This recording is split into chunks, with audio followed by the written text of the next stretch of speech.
Right now I'm standing in Birmingham. This house is owned by a landlord who was running this as a HMO. However, although HMO is profitable, a lot of landlords are getting tired, they're worried about the tax changes. So you know what this landlord did? This landlord was approached by one of my academy members, Pedro.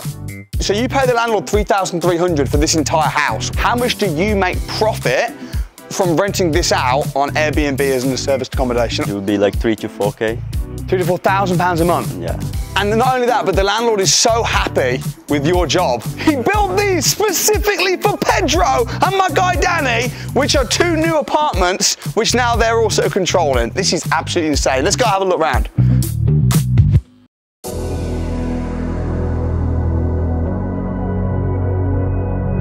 What was the standard and the condition like when the landlord passed you this? Was it furnished, unfurnished? What did you have to do? No, it wasn't furnished, all white walls, like empty. So you've had to buy a TV, you've had to buy sofas, you've had to put a bit of investment in. How much money did you have to put in to make it so nice? I think it was about £2,000. Okay, that's not too bad. What type of people then are staying here? We got mainly contractors staying during the week, but the weekenders, people who comes to Birmingham to spend it. Yeah. Not in town, or events like utility events. And when are guests next coming here? Today. Today? We got someone coming today and someone coming tomorrow. Let's meet Danny. What up, Danny? What's the story with this? Well, we were doing such a good job with the property. He liked what we was doing. He decided to get rid of all the wasteland there and build these specifically for us in mind to take over. So he was so happy with how passive his income was. Yeah. He was so happy that he didn't have any tenants, because you're not tenants, you're a company. Yeah. You have a company let. Then you rent it out on a guest terms of hire to the guests. Yeah. So he's getting all this money with no tenants, completely passive, and he liked you so much he built this. You're like, at the moment, making about 3 or 4 grand on this. Yeah. Plus $1 grand or so on the apartments, but you actually think you could make a lot more than that. How so? Well, it's a trick between getting good occupancy rate and getting the right money for the property. Now we've got guests coming in here, and I know in the house and most of these apartment rooms, they're full, but is there anything you can show us on the inside of here? Yeah, we've got the apartments upstairs, there's no guests in there yet.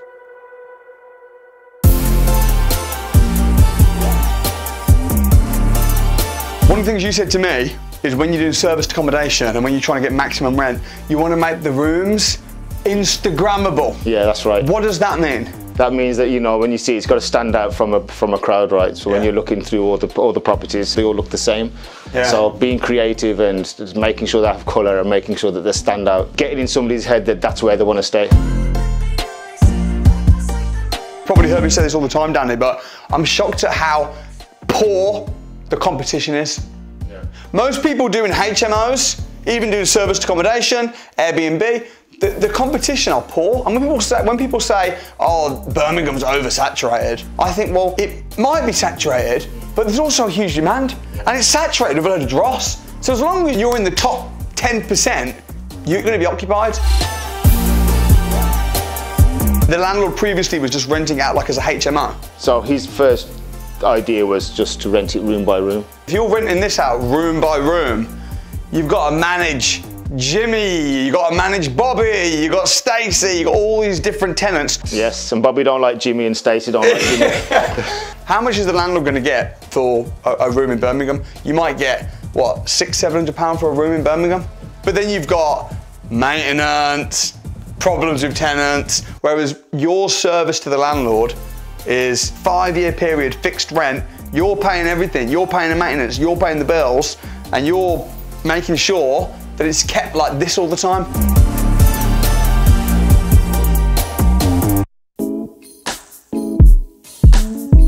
How much do you pay the landlord then for this? So altogether, what he accumulates for this whole property is 5K.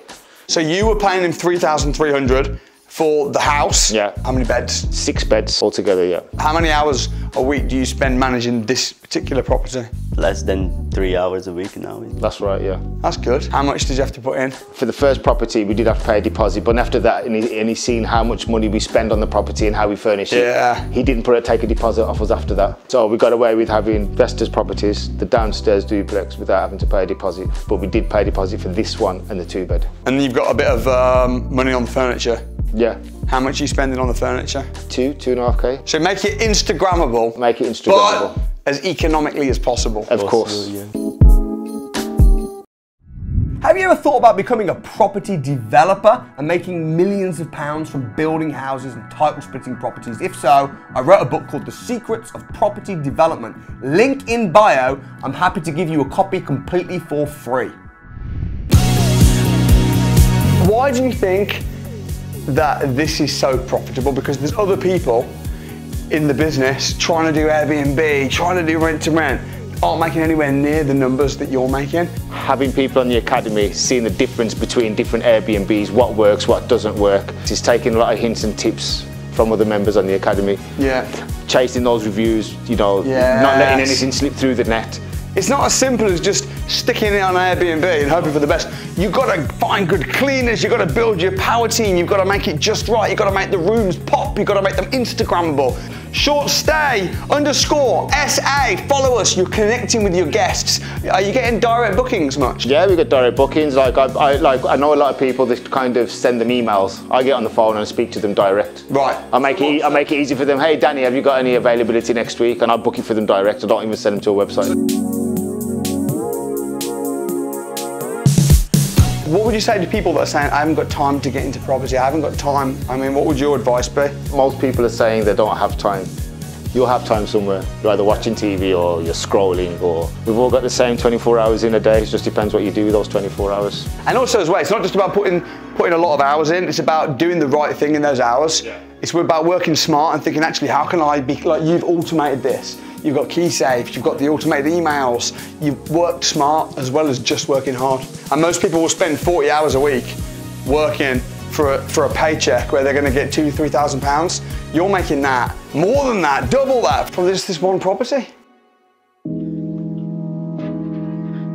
Pedro and Danny, I'm proud of you guys. What will be your best piece of advice for people wanting to get into the market? It's a no-brainer that you should come to your crash course, because that's where I first got my incentive to go into the Airbnb with my original property. Don't let this video pass you by without taking some form of action. These guys are massive action takers and rock stars. It's been great working with them so far. If you want to take a little bit of action right now, what's the very first step? Well, you heard it here first. Come meet me at the Property Investors Crash Course. I'll leave a link in the description. I'll also leave the link to these guys if you want to connect with them on Instagram. So take some action. I'll see you at the Crash Course, and peace out.